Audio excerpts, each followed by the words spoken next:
about to end this man's whole career. There's a pretty exclusive list of monarchs in world history that have ever been called the Great. And as far as British rulers are concerned, there's only ever been two. Canute the Great, probably for his whole North Sea Empire thing, and the subject of today's video, Alfred, King of Wessex. Now, there's no doubt that Alfred was a cool guy. He became king despite three of his older brothers ruling before him. He spent his early reign launching guerrilla attacks on the Viking Great Heathen Army from a big marsh. And much of his rule was spent revolutionising the army, the navy, the law, education, and generally being a super chill, cultured dude. So, how are they going to mess all of that up in this episode? Well, it turns out they did and they didn't. It's complicated. This episode still sucks, but it's not so frustrating like the Magna Carta special was. It's just kind of nothing, really. But that might turn out to be even worse. But does that mean that I've got nothing to complain about? Of course not. In fact, it only goes for about 20 seconds before going completely off the rails. Today we bring you King Alfred, deserving of the great. Or was it 'cause his history was written by his mate? So wait, was he really awesome or wasn't he? Well, even after the whole 25 minutes, there isn't really a conclusive answer. If I had to guess what the writing process was for this episode, it would be that they really did want to make Alfred seem great, but ran out of material for jokes, so they just resorted to making fun of him in the same manner as King John, out of desperation to keep up the runtime. Because of that, not only is any educational value here completely undermined by all the flip-flopping around, there is such a lack of focus because of all the non-sequiturs pushed in as time fillers that don't say anything and have absolutely no point. One thing at a time though, because there's still this introduction part to take care of. I get the feeling that this is going to keep being a thing for the rest of the season, which isn't so great because it's already worn out its welcome. I know I complained about this section last time, how it's stupid and everything looks really bad, but at least the King John episode used it to introduce reasons that were actually developed later on.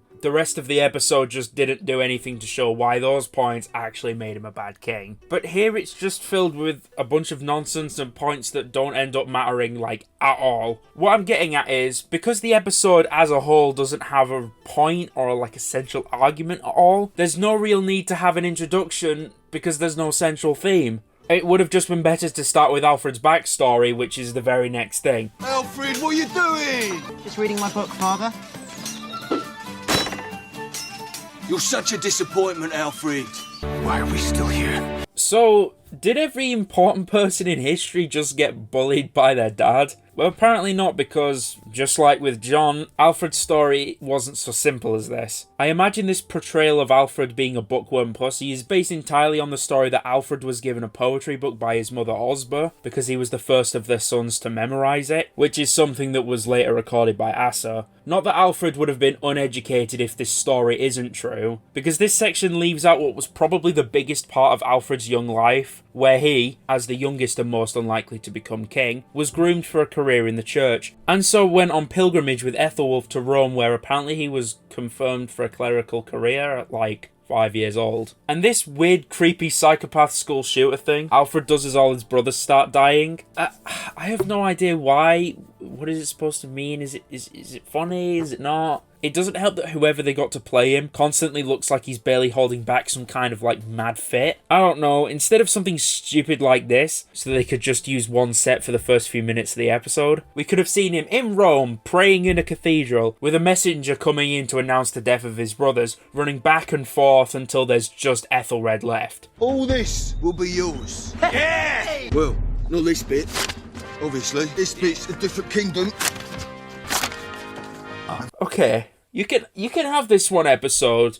This is pretty good. Too bad it's sandwiched between this completely pointless scene of the Battle of Ashdown that basically just acts as the bridge between Bitch Boy Alfred and Guerrilla Fighter Alfred. But seeing as this doesn't teach us anything about him or uses his actions before to inform in any way on his later rule, why would they even start this episode before Ethelred died? You could just have him start off already as king and just get to the Viking stuff as soon as possible, which I get the feeling they probably thought was the most interesting part. And speaking of those Vikings, it's time for our first non sequitur, all about how Vikings apparently brought sarcastic humour to Britain. I'm not really super bothered about how this idea is extremely historically dubious. It's a theory that's mainly purported by the Danish UK ambassador Klaus Grube, using connections between literary sources like the sagas of Orkney, but I just can't believe that this deserved a segment all of its own. The original show frequently showed things that we get from other cultures and ancient peoples, the Vikings included, and even though a lot of these sections were pretty short, especially the ones that are about words, there's a lot of information crammed into them which is immediately understandable and applicable. It's not even funny.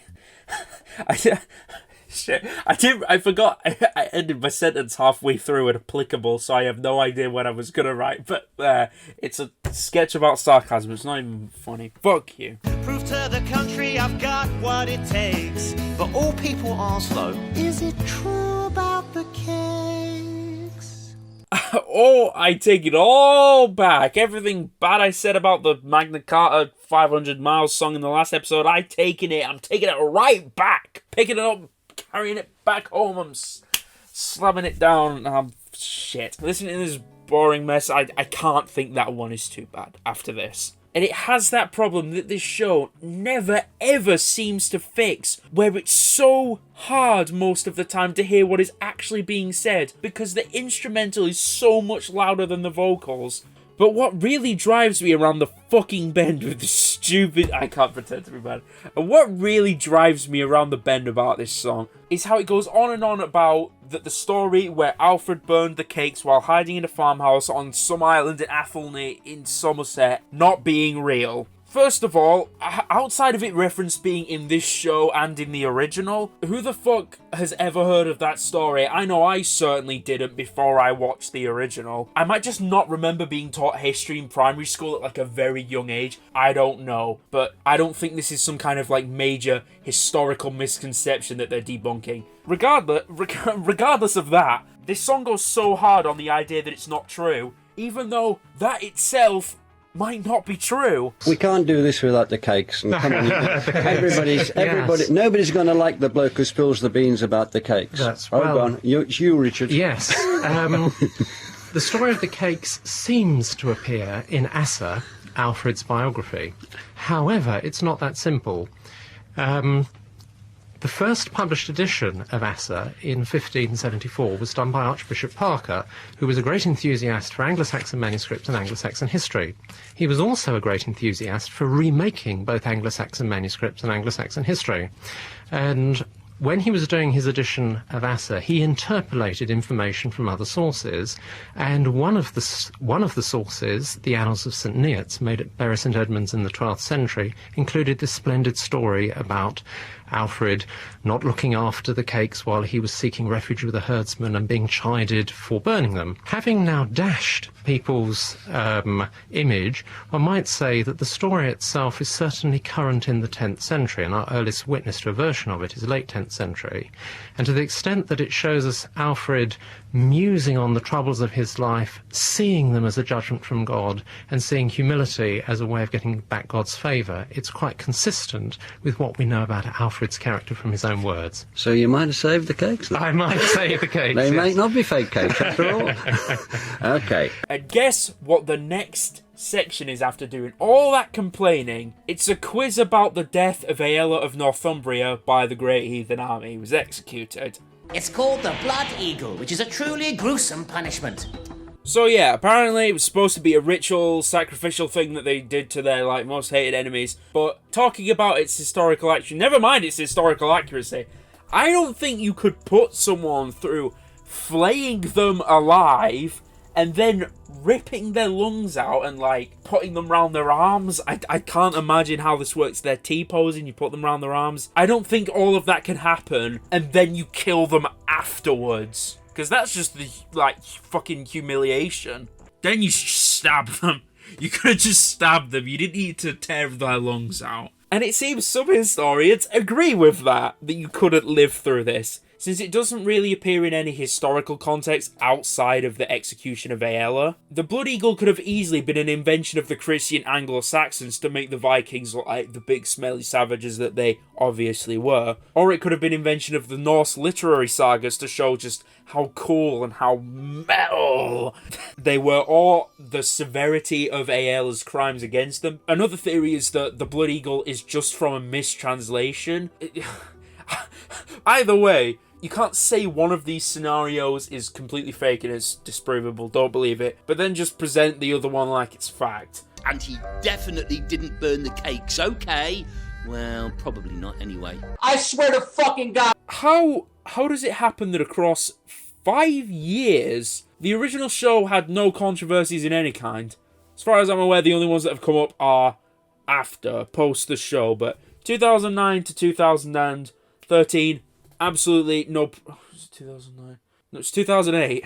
Fuck. 2008 to 2013, no problems. But it took the reboot only the second episode to get into controversy. If you have no idea what I'm talking about, like, to be fair, I don't blame you. I didn't know about this story before I started researching for this damn video. This parody of I'm a Celebrity, set during the Tang Dynasty in China, was complained about by many Chinese Australian viewers for boiling down ancient Chinese culture into eating a bunch of weird shit. And yeah, I think that complaint was pretty founded. I really do get where the writers were coming from. I really do. But aside from the fact that it's just not funny, it feels so mean-spirited and like that it's really trying to exaggerate the gross factor, which, talking about the horrible part in Horrible Histories and how this reboot completely gets it wrong, that is a whole nother topic. But I can't blame people for being annoyed at this. Maybe the format was just wrong, maybe the way they wrote it was not quite right. I'm not really sure. Apart from these things just being delicacies for the upper class in Tang China, which, thinking about it, I'm surprised they didn't really do an element of, like, the class comparison between what the rich people ate and what the poor ate in Tang China. That seems like a Horrible History sort of thing to do. The criticism of these things as gross kind of falls flat because a lot of this stuff is eaten today. Things like snakes, insects, guinea pigs, shark's eyes, monkey brains, sparrows, bats. Surprise, surprise, all over the world, different people are gonna eat different things depending on the different places that they live in. And it's so weird that the BBC, of all companies with all the things they like to do and they like to show, I'm so surprised that this actually managed to get through so many people and get released onto the air.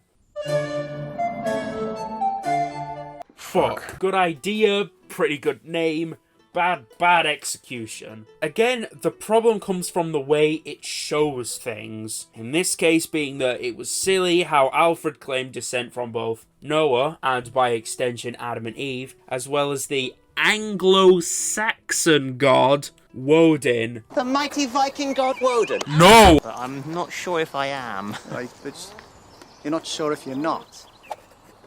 There it is in black and white. You are descended from Cerdic. They didn't actually do this though, did they? Asa did write the manuscript that contained this genealogy, but it's so weird that they act like all of these were decisions just made to impress the Vikings. Instead of all this, they could have done something with this kind of structure where Alfred and Asa are talking to each other, with Asa being more of a kind of interviewer, considering this is supposed to be a parody of a show, and he is the historian after all. Talking all about how he's been going through the Wessex family line now that Alfred has become king. Because these are ancestral claims. It's not like Alfred was the first Christian Anglo-Saxon king. Both of these claims will 100% have come way before Alfred's time, or at least before his kingship. And since Rattus is a non-element in this show now, he could be used to point out that the Noah and Woden claims were something that was really believed, or that that was what was really said, instead of they did this, because they... Oh. Maybe he could have also made a comment about how the descent from Noah was suspiciously only done after the Anglo-Saxons' conversion to Christianity, whereas before they claimed descent from Woden. I'll tell you what is great, your thrilling new book. Is it all about killing Vikings? No, it's about how the church should care for its flock. Candle clock, which I hasten to add, I invented myself. So you know when it's Viking slaughter o'clock? How about now? These babies, 24/7. Do many people call you great? That is a design flaw. Yeah, this is boring as fuck. I am Charles the Fat. Now, I hate to be that guy, but, Charles the Fat was not actually fat. Well, probably not. That epithet is from about 400 years after his death, and doesn't seem to be based on any kind of physical descriptions. And that goes for Pepin the Short, which is believed to be Gorm the Sleepy, which was meant to highlight his watchfulness. It was a joke name, but apparently, Wilfred was actually pretty hairy. In places not normally so in men, even. It was a good sketch idea, though. It's not actually so bad, it could be worse. The costumes, some of them at least, actually seem to have improved in this episode too. The beards all looked really detailed and they're pretty not fake looking. Good job, show. Well done, sailor. First recognized king of Denmark, born the Sleepy. The smell. The Sleepy. Tiger, yes. Really? Yes. Okay, I do not care about this stupid medical helpline sketch. It's not funny. What I really care about is that they're at an Anglo-Saxon call center, but ancient Egypt did not exist during this Anglo-Saxon period, and this is just weird. Chocolate! It's time for another one of history's craziest fools. Oh no, please no, I beg you don't. Stupid goes down, bro. Down. His Holiness Judge Pope Stephen VI. Alright, so apparently putting an ex-pope on trial for perjury using his actual dug-up corpse is just as insane as lobbing living people from a catapult. Alright, it kind of is. And I guess it actually was mad because it made the people of Rome hate him more, leading to his eventual imprisonment, but it also made them love the former pope, Formosus, even more. But again, this just feels so pointless, but it did get a little chuckle out of me. We can see right through you. No, it's not quinoa, it's quinoa. Piss off. And now we're getting to the real funny stuff, the real comical conclusion of this shit. Joking about Alfred having fucking piles. That's what this part of the video's about. He can't sit down. Why? Because he's got fucking piles. Did you know they were hemorrhoids? I don't. I thought while watching this that it was like where you couldn't take a shit. I think it's still something about not being able to take a shit. But it's hemorrhoids. That's funny. Is it? Everyone in the sketch is laughing, so that must mean either audience should be laughing as well. Not strange or anything to make fun of his physical ailment. Even though I have no idea why this sketch is even in the show, like, at all. This really does seem like it would be a stupid deaths kind of thing, considering this is what killed him. No. What do you mean? I was buried in the Great Church in Winchester. Well, you were. Don't care. Not funny anymore. I cannot believe they used this fucking joke again after I said it was funny. I can't believe it. I guess this is the part where I'm supposed to make some kind of conclusion about everything I've just watched. Yeah. Well, this episode didn't have to, so I don't think I should. Chatty Death as an idea, I get it. It's basically this is your reign from the early series, like a kind of retrospective thing. Except people will probably understand this one is based on, because I don't even know what this is your name. This is your reign. What is that based on? This one's based on Graham Norton. People know what that is. But because this episode doesn't have a point at all, like the Magna Carta one kind of did, there is no conclusion that can be reached here, which is why they go with talking about where Alfred was buried. There is nothing to conclude. There is no build-up. There's nothing to finalise. There is no point to make at the end. There's no bringing everything together, because there has just been nothing. You know, was Alfred great? Was Alfred not great? Was he cringe? Was he cool? Doesn't matter. It's not important to this episode. A story that doesn't have a beginning or an ending is just a big saggy middle. And, well, look where that gets you. P.S. That's foreshadowing. ooh. And it's not that something like Horrible Histories needs to have a central point, but then if it wasn't based around one topic, then it probably would have been too close to the original for comfort. So then I'd be sitting here just directly comparing it and it would probably be even worse. I could see why they went with a centralized point idea, because it makes it easier to write, but apparently it doesn't, because then you run out of material for writing, and then you write the Alfred the Great episode. Oh wait, the Alfred the Great episode of this fucking shit-ass TV show was nominated for a Broadcast Award and for the best children's programming of 2016. How does that happen? The King John episode won a Kids Screen Award and won a fucking Emmy out of all the factual kids TV shows. 2015? When did it come out? I don't remember. I honestly don't know if this episode is worse than the last one, because that last one, that should be really hard to top, but it's somehow not. And a lot of this is just so uninteresting that I cannot see anyone being engaged past the first sketch. So in short, the best part of this episode was the blooper. The only book I've ever read in my life. No word. You'll like it. Gangnam Style episode next, so I guess I'll see you then. Thank you all so much for fuck you. Fuck this episode. Fuck Horrible Histories. Fuck it!